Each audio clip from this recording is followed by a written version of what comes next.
Bien, pues vamos a iniciar la clase de hoy y para iniciar vamos a comenzar con lo que nos quedamos la vez anterior, ¿de acuerdo? Esto es la cuestión de, estamos viendo de los métodos cualitativos, ya habíamos visto el método de encuesta la última vez y entonces ahorita vamos a ver pues los métodos cualitativos que faltaban, que es el método etnográfico y me parece que habían algunas dudas. Antes de iniciar propiamente con los temas, sí me gustaría aclarar algo respecto a lo que va a ser la actividad de hoy, ¿de acuerdo? Ustedes vieron ya dos videos antes de iniciar esta sesión. Esos videos eran sobre el método etnográfico, ¿de acuerdo? Que lo voy a explicar nada más termine las diapositivas, porque todavía nos faltaba de las diapositivas el método de grupo de discusión. Ahorita yo les voy a explicar el grupo de discusión, voy a comentar también un poco sobre el método etnográfico para que queden algunas dudas resueltas, especialmente por la lectura. Las lecturas que les dejé la vez anterior, recuerden que era solo tomar, ¿cómo se llama? Apuntes. O sea, eran las ideas más centrales. En los videos de alguna manera viene un poco más explicado, pero por si queda alguna duda, ahorita voy a hablar un poco sobre el método el método etnográfico y ya posteriormente voy a hablar sobre el método que sería el método de grupos de discusión, que es de hecho el que falta por ver junto con el etnográfico. Pero del grupo de discusión les dejé posteriormente a que terminemos esta videosesión en vivo, les dejé unos 3 videos más, que son los que les comentaba. Con esos 3 videos y con lo que vieron del método etnográfico, van a hacer la actividad 2 que se encuentra en la sección de tarea. Es decir, si ustedes revisan la sección de tareas, van a tener 2 actividades. La primera era el resumen, que me parece que ya lo subieron todos. Ahorita lo checo porque la verdad se me fue a checarlo esta semana. Y por otro lado, la nueva actividad, que es un foro, donde les doy 2 casos de investigación y ustedes tienen que decir simplemente cuál sería su hipótesis, su objetivo y explicar cómo aplicarían el método que se les está solicitando en cada uno. ¿Ok? Ahí ya trae las instrucciones. Para el primero hay que utilizar el método etnográfico y para el segundo el método de discusión grupal. No es algo muy largo, pero sí por lo menos digan como que qué pasos harían en el supuesto de una investigación que estuvieran haciendo. Lógicamente estamos hablando de un caso hipotético, problemático, únicamente por cuestiones académicas, entonces no vamos a hacer todo o sea, no vamos a ponerle ni planteamiento del problema, ni justificación, ni nada de eso. Solamente me interesa una breve hipótesis. Recuerden que la hipótesis es qué suponen ustedes que podría pasar. Claro, esta es una cuestión inventada, entonces se puede inventar una hipótesis, pero que tenga que ver con el tema que está solicitado. Lógicamente, un objetivo de investigación que tenga que ver o que tenga relación con tu hipótesis y cómo aplicarías el método, o sea, cómo harías una investigación utilizando el método solicitado. Recuerden que el primero es el método etnográfico y el segundo es el segundo método que les pido para el segundo caso es únicamente el método de discusiones en grupo. ¿De acuerdo?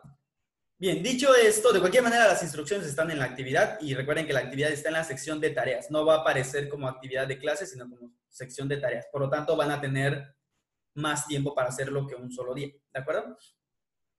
Bien, volviendo entonces ahora sí a los temas. Voy a comenzar hablando del método etnográfico. Como habrán visto en los videos, el método etnográfico básicamente es un tipo de observación. De hecho, podría identificarse prácticamente con la observación participante.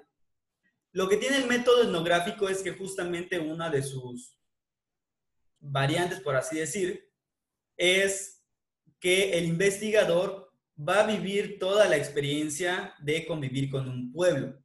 Este tipo de investigaciones pues las van a hacer sobre todo antropólogos y sociólogos, pero los psicólogos sociales también pueden hacerlo y lógicamente también los pedagogos, pero pues en su propio ámbito. Un pedagogo lo que va a hacer es más bien en cuanto al ámbito propio, que sería la cuestión de las relaciones de educación o lo que sería de enseñanza-aprendizaje.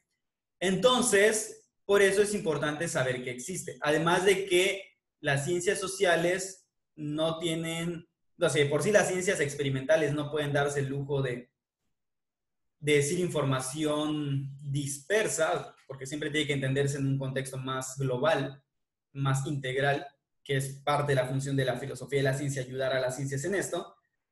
También es cierto que las ciencias sociales están todavía más unidas, es decir, no podemos separar el factor cultura del factor educación, ni el factor política del factor educación, ni el factor económico, ni el factor psicológico, ni ningún tipo de factor social, porque al final tienen completa relación unos con otros.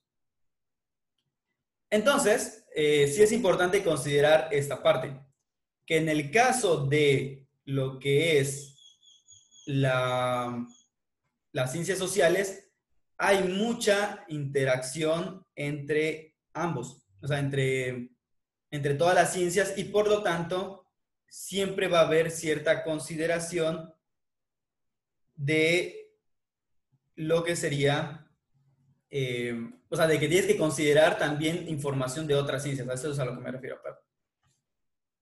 Bien, respecto al método etnográfico, si quieren pueden escribir sus dudas para que lo chequen en el chat y les voy respondiendo, pero mientras voy explicando un par de cosas. El método etnográfico, como se habrán dado cuenta, implica mucha observación. La observación, en este caso, ya está sistematizada y hay ciertos aspectos que interesan mucho. ¿Cuáles son esos aspectos base sobre los que se va a interesar uno? Pues básicamente son, por ejemplo, datos sociodemográficos. ¿Cómo sería la edad, el sexo, la condición socioeconómica? Dependiendo de la situación puede inclusive tal vez importar la religión, la cultura. Pero en general, con la edad, el sexo y la situación sociodemográfica es más que suficiente. Que son como que datos de base que necesariamente van a estar presentes al momento de hacer una investigación. Entonces, sí es importante tener presentes estos datos porque lógicamente muchas cosas van a cambiar respecto al factor cultura o respecto al factor tiempo. La otra cuestión es que el método etnográfico, por lo mismo que participa, como habrán visto en el primer video, es bastante particular. El investigador de alguna forma tiene que ser capaz de comprender la visión del mundo del pueblo que está estudiando. No es lo mismo que tú como pedagogo des clases en una región rural a una urbana. Pero tampoco es lo mismo que esa región rural que puede a la vez ser una región rural e indígena. Como por ejemplo sucede en muchos pueblos del municipio de Felipe Carrillo Puerto, donde no solamente es una cuestión de que sea rural como tal, sino que aparte la cultura es una cultura indígena, en este caso pues la cultura maya. Entonces, hay que entender su idiosincrasia porque hay muchas cosas, de hecho creo que en el video aparecen algunos ejemplos, ¿no? De que un investigador en algún momento se cepilló los dientes y por cepillarse los dientes pensaron que estaba siendo grosero, porque me parece que había sido una mujer que estaba estudiando a poblaciones mayas en Chiapas. Normalmente no estamos acostumbrados a escuchar que haya mayas en Chiapas, pero la verdad es que los chontales y otro tipo de etnias que hay en Chiapas, por ejemplo, los lacandones, son de hecho mayas, pero son mayas que tienen ciertos dialectos, es decir, una modificación de la lengua maya o una variante de la lengua maya, pero sigue siendo como raíz la misma maya, ¿no? O sea, la raíz es el maya, pero modificado, por así decirlo, con sus propias palabras y por lo tanto no es simplemente un regionalismo, sino que es realmente un dialecto como tal, una modificación de una lengua central, que en este caso sería la lengua maya. Entonces, ahí en ese video pues pueden ver ejemplos de que realmente el investigador no solo tiene que tener cuidado al momento de interactuar, porque aunque está ahí para observar, para interactuar, o sea, para hacer una observación participante, sí tiene que ser capaz de analizar y comprender la idiosincrasia del lugar donde está. Lo mismo pasaría para la educación. Si tú quisieras hacer una investigación así en educación, pues de alguna forma necesitarías tener presente la idiosincrasia donde estás. O sea, les decía, no es lo mismo irte a dar clases a un pueblo en Felipe Carrillo Puerto, el municipio, o sea, no en la mera cabecera, sino en el municipio, digamos, Tixcacal Guardia, que es de hecho el ejemplo que les estoy poniendo para la tarea. Y que en En Tixcacal Guardia, por ejemplo, la gente pues se dedica mayormente a la agricultura, que es un factor importante para comprender. Es decir, si tú vas a dar clases esperando que salgan universitarios de ahí, muy probablemente es que muy poquitos se vayan a la universidad, y no porque no quisieran, sino porque muchas veces en la visión de las personas que se dedican a cuestiones de campo y que son parcelas, en este caso comunitarias, como los ejidos, muchas veces su visión del mundo es que pues mientras sepa leer y escribir es más que suficiente, y luego de ahí, cuando ya tengas suficiente fuerza, te tienes que poner a trabajar, ¿no? Y te tienes que poner a trabajar en la parcela de la familia porque es lo único que tenemos. Entonces, esa visión, pues obviamente va a afectar el proceso de enseñanza-aprendizaje, porque pues que si no aspiran a nada más que solamente trabajar en el campo, que no está mal, obviamente, pero no estamos hablando vamos a decir, una producción al estilo occidental o al estilo contemporáneo con maquinarias ni nada. Estamos hablando de gente que sigue cultivando sus parcelitas a la manera tradicional, sin ciencia, sin tecnología, y que pues básicamente no tiene tampoco dinero para adquirir todos los equipos que un agricultor moderno podría tal vez tener, ¿no? Entonces hay que considerar que eso va a afectar al momento de yo estar interactuando. Porque puede haber cosas que no les parezca, que les ofenda, que choquen con mis propios valores. Y entonces, porque por ejemplo eso de decir que hay que ir a la universidad es obviamente una cuestión occidental. Hay culturas que simplemente eso no les interesa. Y eso es un choque de valores. Porque tú puedes estar diciendo, bueno, es que este niño es muy inteligente y podría hacer grandes cosas, y sin embargo los papás o el mismo niño se opone a querer avanzar por esta idea y este contexto en el que se encuentran. Entonces, sí es algo a considerar. Por lo tanto, tú como maestro, pues vas a tener ciertos retos al momento de tener que interactuar y vivir entre este tipo de situaciones.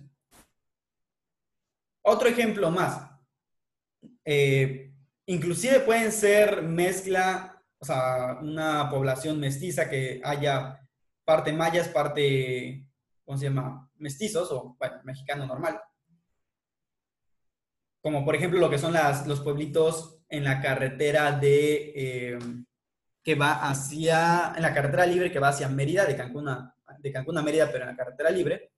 Como sabrán, hay muchos pueblitos, si es que alguien se ha ido por la libre. Aquí en Quintana Roo tenemos de entrada a León a Vicario y a Valladolid Nuevo. Y luego de Valladolid Nuevo tenemos a Cristóbal Colón, y luego me parece que a Novoixcan, y luego a Kilómetro 80 y así, ¿no? En fin, y aparte hay otras que están metidas en otras ramificaciones de la carretera que no van hacia Mérida y que van más bien hacia Cantón Ilquín, y que por lo tanto, pues no, vaya, como que no son la rama principal por la que uno se va, a menos que quiera ir a Cantón Ilquín, ¿no? En estos pueblos, pues van a encontrar tanto población maya como población mexicana mestiza. Los diferencio para dar a entender que hay algunos que son mayas, así como tal mayas, pero en general, pues ya saben que la península pues está repleta de mestizos, o sea, los que somos de aquí somos descendientes de mezcla entre españoles, mayas, e inclusive algún que otro francés o inglés por ahí perdido que se haya venido a vivir, ¿no? Entonces, inclusive ellos viviendo en la carretera tienen una idiosincrasia distinta a la que van a tener los pueblitos que son meramente mayas, o que son completamente mayas, ¿ok? Porque aparte al vivir en la carretera, pues tienen otro tipo de interacciones. Por ejemplo, pues muchas veces se dedican a la venta y pueden vender en la misma carretera, y por lo tanto, al ser un paso, pues de alguna forma, pues tienen que interactuar con gente, ¿no? Entonces la situación también es un poco distinta a vivir, digamos, en un pueblito que está a 3 horas de la principal ciudad y que aparte hay que pasar por selva o por caminos de terracería. Esto se los comento más como experiencia personal. No sé si lo sepan, pero yo cuando estudiaba, antes de estudiar filosofía, por cuestiones bueno, me gustaba mucho la cuestión de la ayuda social y todo esto. Y entonces yo estaba en un grupo de misioneros de parte de la Iglesia Católica, y básicamente nos íbamos, para eso estamos hablando que tenía entre 15 y 18 años, o sea, en esos 3 años de lo que fue la prepa, y nos íbamos a los pueblitos. Entre otras cosas, pues se tenía que hacer cierto tipo de ayuda social con ellos, como organizar pláticas o ya sea de educación, vamos a decir, en general, o ya sea de educación obviamente religiosa, pero en general pues hacía algún tipo de ayuda social, ¿no?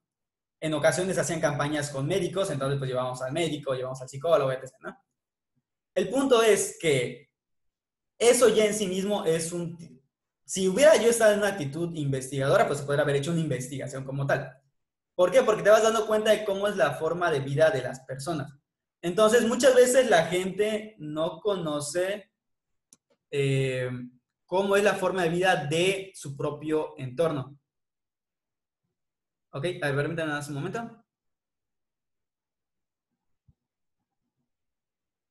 Ok, entonces no suelen conocer, por ejemplo, si ustedes le preguntan a cualquier cancunense, seguramente conocen Leona Vicario, pero pues nunca han vivido en Leona Vicario, o sea, no saben lo que es la experiencia de vivir en Leona Vicario, de tratar con esa gente cotidianamente, a menos que sean obviamente los que vienen a estudiar o a trabajar acá. O sea, lo que es el contexto de vivir en una comunidad rural. Yo, por ejemplo, estuve viviendo 6 meses en Leona Vicario. Es una experiencia muy bonita, pero pues en mi caso yo tuve la ventaja que no tenía que trabajar porque obviamente me pagaban a mí, por estar ahí, ¿no? Pero el problema, eso ya no era, ya para entonces ya no era o sea, no le estoy hablando de mi tiempo de adolescente cuando íbamos a los pueblitos, más bien me estoy refiriendo cuando ya era filósofo, que ya había terminado la filosofía y me mandaron al pueblito para, ¿cómo se llama? Pues como servicio social. Y entonces, en este servicio social, pues entre otras cosas, pues había que interactuar con la gente, había que crear programas para poder formar grupos de apoyo, etc., ¿no? Y pues te vas dando cuenta de muchas situaciones que viven y de mucho de su idiosincrasia. Por ejemplo, ahí los jóvenes, su mayor diversión era salir a dar vueltas con sus amigos al parque o a los pueblitos. Entonces, a veces los que tienen auto, pues agarran, o moto, agarran y se van en grupos. Bueno, obviamente en un grupo pues no te puedes ir en una moto, pero bueno, se iban en grupos, los que tienen motos, pues iban todos los que tienen motos, o se iban en auto o en camioneta, o inclusive en las vans a otros pueblitos con tal de pasear. O sea, básicamente sus fines de semana, su forma de diversión era o irse al parque central de su pueblo o irse a pasear por otros pueblos. Y normalmente pues estaban metidos en deportes como fútbol o béisbol, que más bien lo que yo vi que en la mayoría de los pueblos está o prevalece es el fútbol. Y pues básicamente esa era su diversión.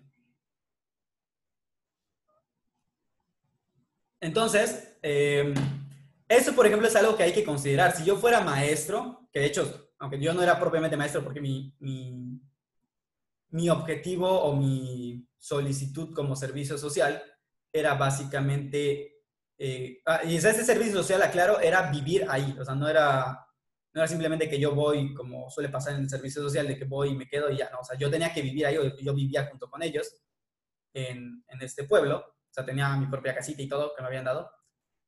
Y bueno, el punto es que yo tenía que crear estos programas, yo tenía que, ¿cómo se llama?, ayudar al encargado a pues lo que es la cuestión del cuidado, vaya, de la gente que se me asignaba, etc., ¿no? Y bueno, el punto es que, pues obviamente es una situación que hay que considerar. ¿Por qué? Porque tú tienes que saber cuáles son sus gustos, sus intereses, su visión de las cosas. En este caso, en Leona Vicario, como sabrán, sí hay, por ejemplo, todos los niveles, salvo universidad, pero lo que es la educación básica sí hay, o sea, sí hay kinder, sí hay primaria, hay una prepa, que en este caso es un CECITE. Hoy en día no sé si haya otra prepa más, pero me parece que no creo, vaya. Pero sí había un CECITE y el CECITE pues da formación hasta cierto punto tecnológica o técnica, mejor dicho, en diversas carreras, entre ellos pues creo que estaba alimentos y bebidas y creo que computación y no me acuerdo qué otra disciplina había en este CECITE. Y entonces la educación básica y la media superior pues está de alguna forma cubierta. La superior pues tienen que venirse aquí a Cancún, la mayoría, pues muchos han logrado entrar a la Universidad del Caribe, entonces, pues quiere decir que su nivel de vida, pues sí tiene esperanza de crecer. Aparte que mucha gente, pues se viene a Cancún a trabajar. Otra gente, pues tiene sus parcelas. Entonces, pues básicamente es el cuidado de las parcelas. Y Leona Vicario tiene la ventaja de estar muy cerca de Cancún. Tú puedes hacerte inclusive unos 20 minutos si te vas a... Obviamente no les recomiendo que se hagan 20 minutos porque tendrás que ir bien rápido, pero bueno, en general te haces 30 minutos a una velocidad más o menos promedio en carretera. Entonces, pues realmente está cerca y eso de alguna forma es una ventaja. Porque aparte, como está en el paso a Mérida, bueno, pues mucha gente baja a Leona Vicario por cuestiones de madera o de ornato, de plantas de ornato, ¿no? Entonces, ese tipo de situaciones hay que entenderlas para entender la idiosincrasia. Lógicamente, Leona Vicario, al estar más cerca de Cancún, tiene, y más interacción con Cancún, pues tiene de alguna forma más, una visión tal vez más cercana a la nuestra en cuanto a ciertos objetivos y valores. Y aún así tiene su propia naturaleza como sociedad. De entrada son muy grilleros políticamente. Si por sí lo somos aquí en la ciudad, ahí lo son mucho. Igual que en Chetumal, pero porque en Chetumal, pues, lógicamente es la sede de los poderes, entonces, pues, y no hay mucho que hacer, entonces básicamente la gente solo tiene dos opciones. O te dedicas a cosas de la iglesia o te dedicas a cosas de la política. O te dedicas a ambas y estás peleado con medio mundo, ¿no? ¿Qué es lo que pasa en Chetumal? Nuevamente hay que entender el contexto cultural. Aquí en Cancún tenemos un montón de ventajas que no tienen realmente en otras ciudades. O sea, Chetumal, a pesar de ser el mismo Quintana Roo, por ejemplo, no tiene más que una plaza, bueno, una plaza decente, vaya, entre comillas decente porque es más bien como si fuera un Cancún Mall. Entonces, plazas no tienen donde divertirse, desarrollo y turismo pues no tienen mucho, o más bien el tipo de turismo que llega también es de otra clase y se terminan yendo a las afueras y no tanto en Chetumal. Es de eso, o sea, hay muchas cuestiones, hay muchos factores que como se darán cuenta son ajenos, aplicándole ya a su carrera, son ajenos a la situación o al estudio de la pedagogía, pero desafortunadamente afectan. Y entonces realmente sí tienen y sí deberían poder de alguna forma comprender este tipo de procesos y por lo tanto añadirlos a su análisis social, porque al fin y al cabo tienen que hacer un análisis social. Cuando ustedes hacen un programa educativo, están haciendo un análisis social implícito, porque pues yo puedo querer enseñarles, digamos que yo fuera un maestro de CECITE de computación, o como le llamen ahora a la materia, ¿no? A la disciplina, en Leona Vicario. Pues tengo que considerar en primer lugar qué materiales tengo, cuáles son mis recursos, tanto recursos humanos como recursos materiales, como recursos económicos, o sea, todo el tipo de recursos que yo necesito. Si no los tengo, ¿qué posibilidad hay de conseguirlos respecto al presupuesto que tengo? Porque como CECITE es una escuela de gobierno, pues tiene un presupuesto, no es de que la escuela pueda hacer y deshacer como quiera, ¿no?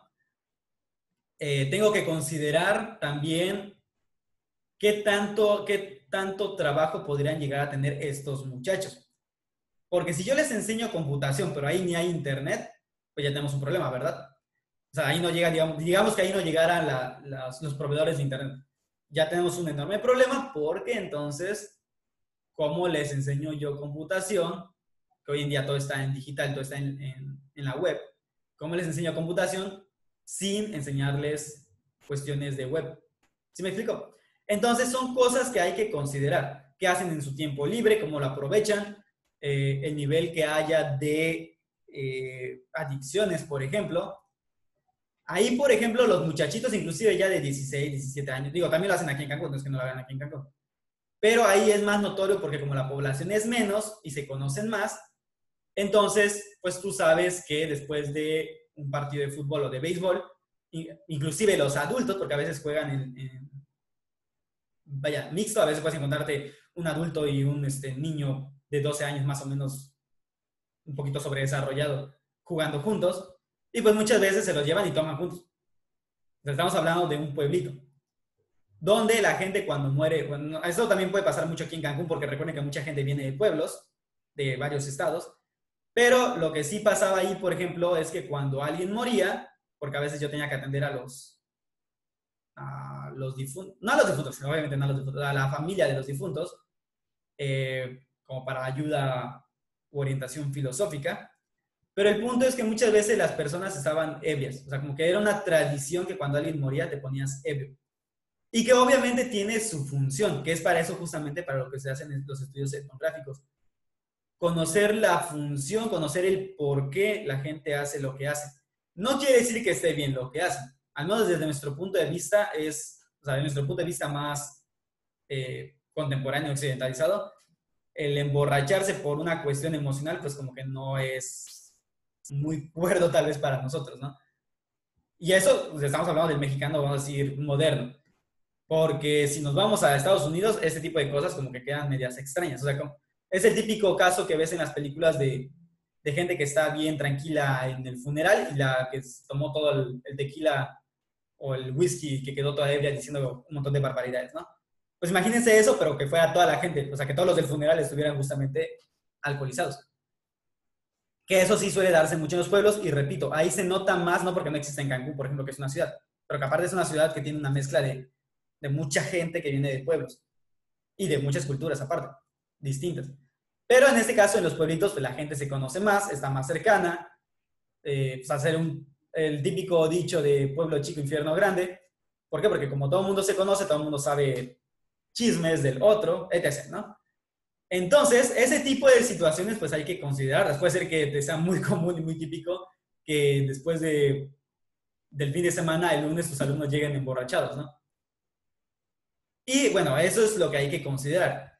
Que a pesar de que tú no eres antropólogo o sociólogo, lógicamente sí tienes que ser capaz de hacer un análisis social lo suficientemente amplio, aunque no sea muy profundo, pero sí amplio, como para saber cómo va a afectar en tu trabajo como pedagogo las situaciones sociales, económicas, políticas y culturales que hay en tu medio.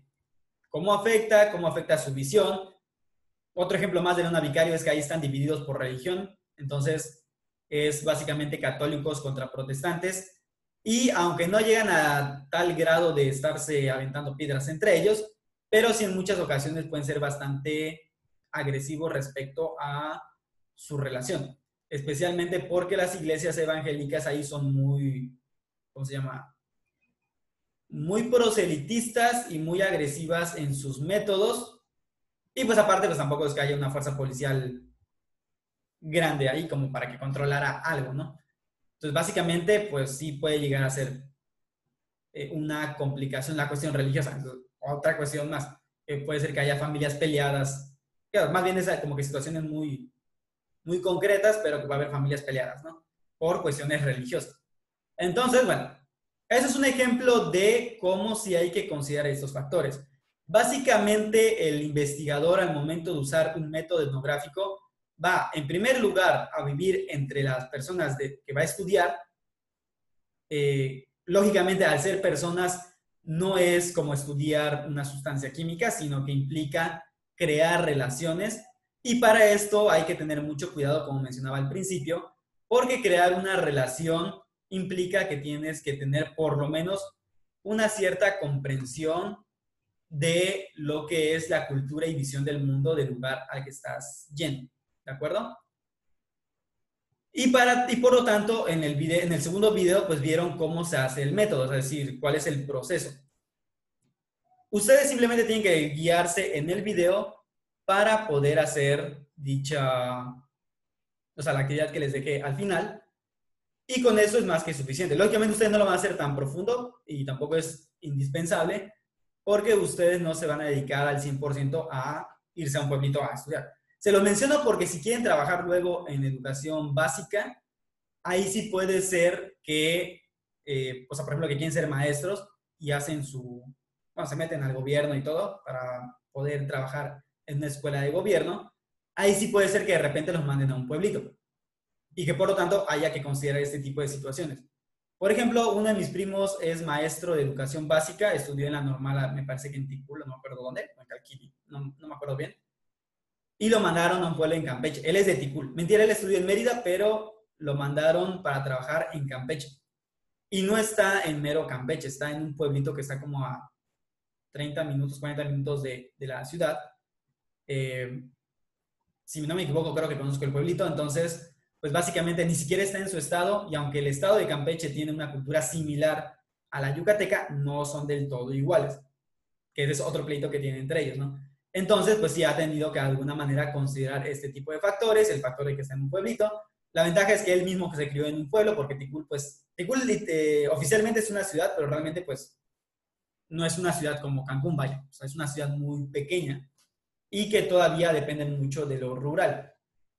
Porque pues básicamente la gente ahí tiene sus parcelas, ¿no? O sea, lógicamente hay otro tipo de negocios, y se dedican más al comercio de zapatos y de cerámica y piedra, una piedra como rosadita que luego usan para adornar los edificios. Entonces, pues básicamente a lo que se dedica Ticul, ¿no? Y de alguna manera, pues todavía tiene una vida bastante de pueblo. Todavía la gente se conoce y tiene generaciones ahí, entonces pues, es más un tipo de vida de pueblo que de ciudad. Entonces, bueno, ese es el método etnográfico, ¿ok? Vamos a pasar al grupo de discusión rápidamente, porque para eso les dejé 3 videitos. Ya cualquier cosa, si hay dudas, me mandan mensaje. El grupo de discusión básicamente consiste en eso, en crear grupos. Como pueden ver en la imagen, ay, perdón, este no soy yo ni nada de eso, pero desafortunadamente no tengo fotos mías de ese periodo, porque pues estaba yo solo, entonces no había quien me tome fotos. Pero pues básicamente yo hacía este tipo de cosas también. ¿Qué es lo que se hace en un grupo de discusión? Básicamente tú juntas personas de diversas clases sociales, es decir, hay cierto tipo de selección en los individuos que van a formar parte del grupo. Dependiendo del tema que tú vayas a investigar, lo que tú haces es que vas a crear diversos grupos, es decir, no basta con un solo grupo que tú hagas. Este grupo, digamos que van a ser varios grupos, ¿no? Todos los grupos tienen que tener representantes de todas las clases sociales o todos los grupos sociales que vas a investigar. Eso va a depender mucho del tema y del objetivo de investigación. Lógicamente, si mi tema es algo sobre educación, pues tal vez voy a juntar a maestros, alumnos, padres de familia, etc., ¿no? Ese sería mi grupo de discusión. Ahí no los voy a... Y tal vez los divida por clase social dependiendo de qué tan complejo sea la situación. O haya de gente de diversas clases sociales. Entonces, ¿qué es lo que nos interesa en el grupo de discusión? Básicamente lo mismo que en la entrevista. El discurso que impera en los grupos sociales. Y que las personas que estamos nosotros trabajando en aquel grupo, en aquel momento, son arqueotipos de estos discursos sociales. Ya había explicado en la clase anterior la cuestión del discurso social, o sea, esas ideas, valores, creencias, autopercepción que tienen las personas al momento de ser parte de un grupo social. El grupo social a investigar pues va a depender de mi investigación, de mi hipótesis y lógicamente de mis objetivos que yo me ponga para mi investigación. Por lo tanto, pues a partir de eso yo puedo seleccionar qué tipo de población o de muestra de la población necesito y por lo tanto sus representantes. O sea, al momento de yo crear el grupo, ¿quiénes van a ser los representantes? Volviendo al ejemplo de la escuela, yo podría juntar maestros, alumnos y padres de familia de diversas escuelas de la población donde estoy o de diversos grados. Digamos que solamente hay una escuela primaria, ¿no? Pero yo voy a estudiar la escuela en general. Entonces, situación de Leona Vicario, por ejemplo, ¿no? Que yo voy a investigar la educación en Leona Vicario. Puedo juntar lo que mencioné anteriormente, padres, maestros y alumnos, que no tienen que ser todos, simplemente con una muestra suficiente de cada escuela, de los de preescolar. Obviamente no es lo mismo hablar con un niño de preescolar que con un niño de primaria o de secundaria o de prepa. Con un niño con lo mismo, pero ahora con la secundaria, pero con la primaria, luego con la secundaria y luego con la prepa. ¿Ok? Y aunque no van a ser todos los alumnos, ni todos los padres de familia, ni todos los maestros, sí va a ser lo suficiente como para darnos una idea de la situación escolar en dicha población. Que para el ejemplo que estoy diciendo, pues es Leona Vicario. El ejemplo que yo les puse en su tarea es Tixcacal Guardia. Este me parece que es el que puse para que apliquen el método etnográfico. Entonces ahí no van a utilizar este, ahí va a ser el etnográfico. En el que van a utilizar este va a ser en la segunda tarea, o sea, en el segundo caso, perdón, que me parece que era una investigación de nivel preparatoria aquí en Cancún. ¿Ok? No me acuerdo bien exactamente cómo dice, pero ahí les da la instrucción, ¿vale? En ese sí van a utilizar el grupo de discusión. Y pues ya básicamente ya les dije cómo se hace, ¿no? O sea, tú juntas alumnos, maestros, administrativos y etc., padres de familia, y ya con eso ya puedes ir armando grupos de discusión. Ahora bien, aquí la cuestión es que no vas a armar solo un grupo de discusión, vas a armar varios.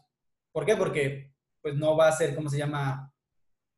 No va a ser suficiente con un solo grupo. O sea, hay que armar varios, es decir, esto mismo se va a hacer con varios grupos. Y básicamente la metodología es muy sencilla. Tú comienzas con una pregunta detonante, pero esa pregunta detonante no es tu pregunta de investigación, es decir, no es lo que tú quieres investigar, pero se acerca demasiado.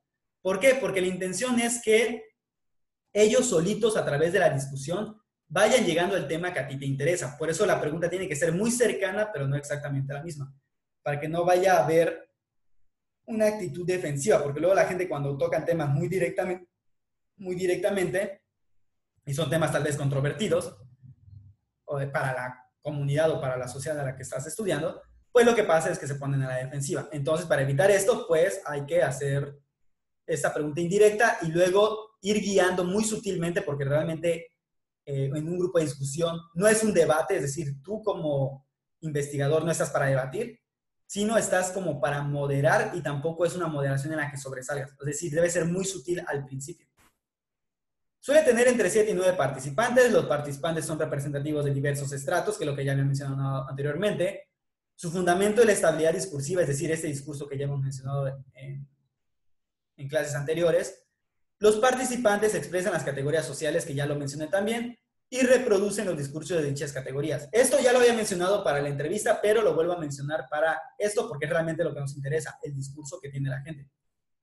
No nos interesa tanto la realidad, nos interesa la percepción que la gente tiene de la realidad.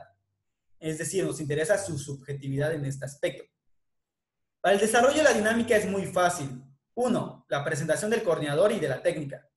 2. La fase abierta y espontánea. En esta fase es donde tú haces la pregunta detonante, pero lo vas a hacer de manera sutil. Es decir, no vas a hacer la pregunta directa que tú quieres investigar, sino una pregunta cercana que de alguna manera motive a que tarde o temprano se toque el tema que te interesa. Y por lo tanto es limitada. Luego viene la fase delimitada. Aquí tú ya vas haciendo más preguntas para profundizar ahora sí en el tema que te interesa. Y obviamente para ir llevando hacia ese tema en caso de que como que se pierda un poquito. Sin embargo, sigue siendo sutil la presencia del investigador. Es decir, si ustedes ven sus diapositivas, ya tienen las fases que se necesitan para hacer el método etnográfico, perdón, el método de grupos de discusión aquí. Lógicamente hay que partir del supuesto hipótesis, las variables. Esa parte me la voy a saltar tantito porque ya la leyeron, entonces realmente es, ¿cómo se llama? Lo pueden checar nuevamente en las diapositivas que ya les subí. Y aquí la pregunta es, ¿cuál de estos dos modelos es el mejor para un grupo de discusión?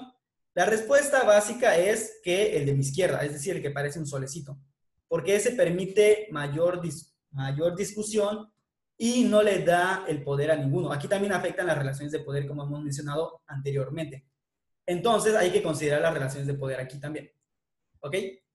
Bien, voy a terminar de grabar por el momento porque ya se acabó el tiempo.